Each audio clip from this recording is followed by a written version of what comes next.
ફરી એકવાર રફતારના રાક્ષસનો કહેર સામે આવ્યો છે। નશામાં ધૂત કાર ચાલકે બાઇક ચાલકને અડફેટે લીધો। બાઇક ચાલકને અડફેટે લઈને 50 મીટર સુધી તેને ઢસડ્યો। લાલ દરવાજા વિસ્તારમાં અકસ્માત થયો છે। આસપાસના લોકોએ કાર ચાલકને પકડીને તેને બરાબરનો મેથી પાક ચખાડ્યો। મહેધરપુરા પોલીસે કાર ચાલકની ધરપકડ કરી છે અને હાલ આ કાર ચાલક વિરુદ્ધ વધુ કાર્યવાહી હાથ ધરાઈ છે।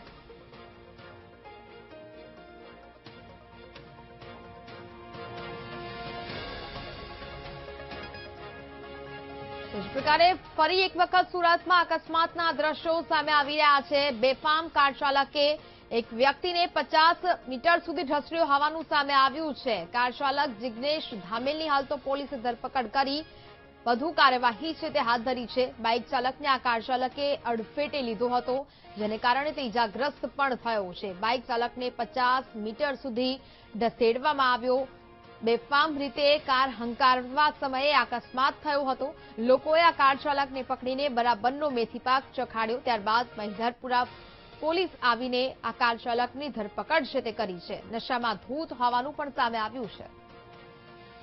સંવાદદાતા ધ્રુવ ફોન લાઈન પર જોડાયા છે। ધ્રુવ, સુરતમાં ફરી એક વખત અકસ્માતની ઘટના સામે આવી, શું વિગત?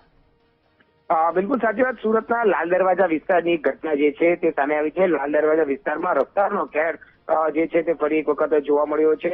નશામાં ધૂત એક કાર ચાલકે પૂરપાટ ઝડપે કાર હંકાવીને એક બાઇક ચાલકને અડફેટે લીધો હતો અને 50 મીટર સુધી તેને ઘસડ્યો હતો। આ સમગ્ર ઘટના જે છે તે ત્યાં નજીકમાં લાગેલા એક સીસીટીવી કેમેરામાં પણ કેદ થઈ ગઈ હતી અને આ ઘટના બનતા જ સ્થાનિક લોકો પણ ત્યાં દોડી આવ્યા હતા અને કાર ચાલકને પકડી પાડ્યો હતો અને માર માર્યો હતો।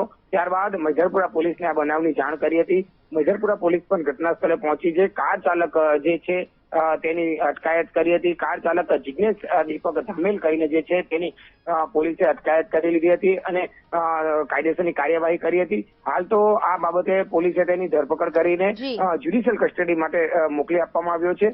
પરંતુ જે રીતની આ ઘટના બની હતી તેને લઈને અનેક સવાલો ઉભા થાય છે।